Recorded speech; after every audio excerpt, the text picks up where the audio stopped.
Bonjour à tous, bienvenue dans cette nouvelle séance matinale. On commence avec le rappel légal habituel. XTB France informe les participants que la présentation à venir et les informations qui vont être dispensées ne constituent pas en aucune manière une sollicitation ou une incitation à acheter ou vendre des produits financiers.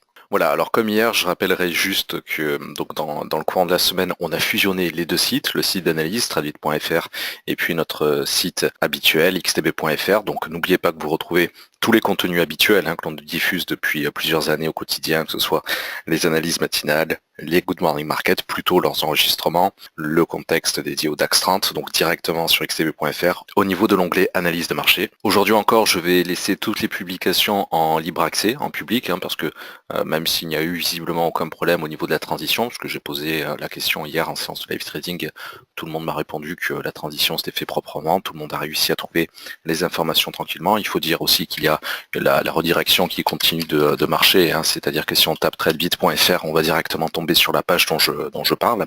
Donc aujourd'hui encore, je vais laisser tout en libre accès, et puis à partir de la semaine prochaine, on reprendra nos habitudes, dans le sens où les contenus seront pour certains en privé, réservés donc aux personnes inscrites, et les autres toujours en libre accès. Alors pour ce vendredi 24 novembre, on a assez peu de publications vraiment dignes d'intérêt. À 11h30 et à 13h30, on aura deux discours de membres du Conseil des gouverneurs de la BCE. Je pense notamment à Victor Constantio, globalement le numéro 2 de la BCE. Je n'entends rien de bien précis, pas de volatilité majeure au niveau de l'euro. En revanche, à 15h45, en milieu de séance de live trading cet après-midi, nous aurons donc droit à la première estimation du PMI service et du PMI manufacturier américain pour le mois de novembre. Il ne faut pas oublier que la plupart des investisseurs américains, la plupart des grandes mains à Wall Street feront le pont aujourd'hui, parce que vous savez qu'hier c'était férié, c'était Thanksgiving, donc naturellement on devrait toujours avoir très peu de volume boursier injecté de la part de Wall Street aujourd'hui. Plus symboliquement, c'est le Black Friday, donc c'est le coup d'envoi de la saison d'achat au niveau des États-Unis.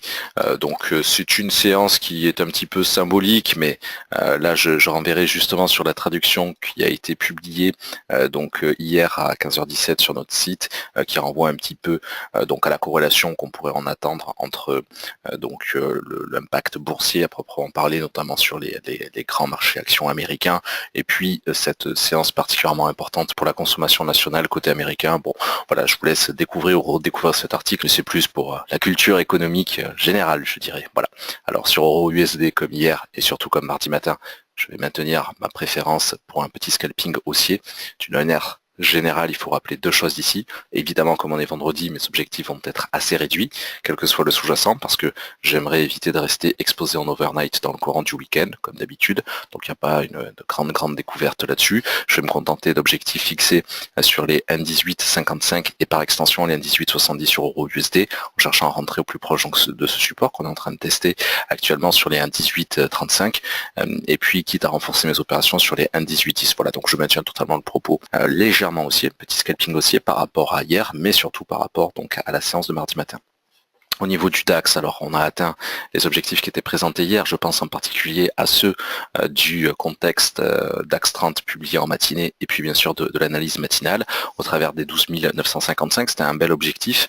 Donc déjà on était foncièrement baissier mercredi, puis à nouveau donc hier jeudi. Cet objectif a globalement été atteint sur ce chandelier-là. Je rappelle que chaque sous-jacent est présenté en M30, donc chaque chandelier représente une demi-heure d'évolution, donc aux alentours de 14h, 14h30.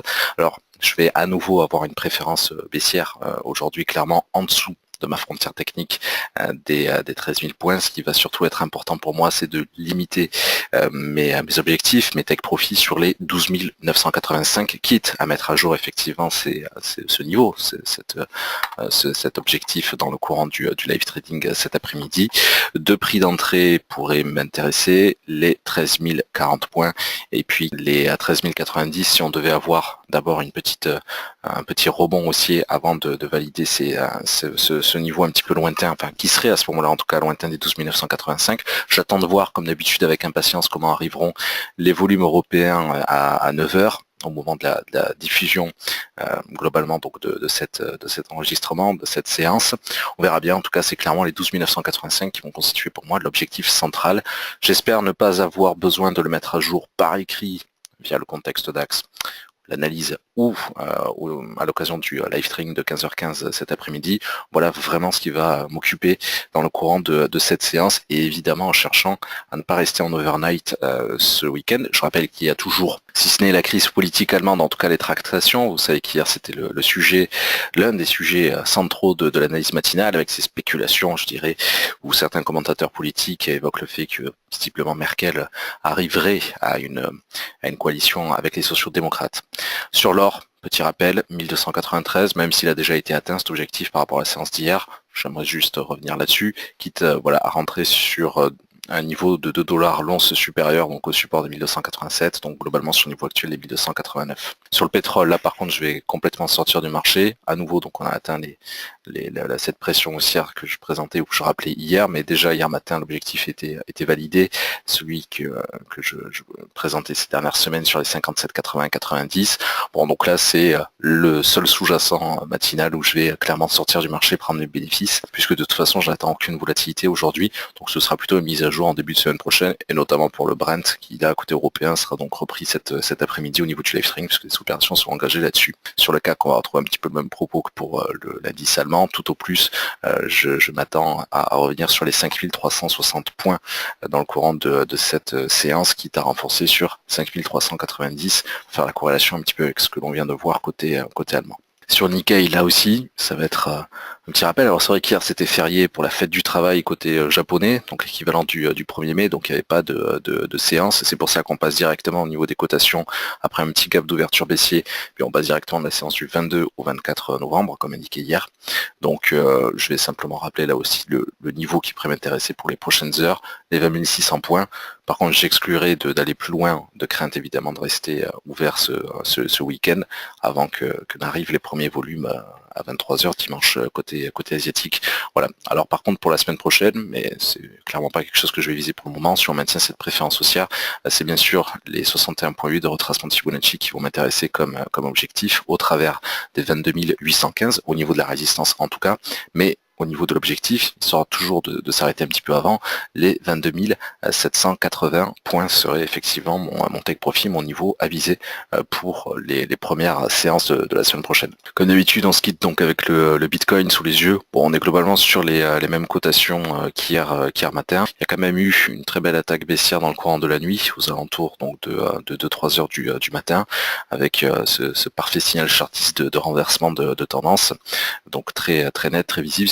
Et effectivement, les seuls objectifs à nouveau qui vont intéresser pour les prochaines heures sont donc à 8180 et je l'espère pour le début de semaine prochaine, les 8320 points. Voilà. Merci à tous pour votre présence, votre fidélité. Donc on se donne rendez-vous à 15h15 mais pas à 12h30 aujourd'hui, exceptionnellement, puisque Khalil est en congé.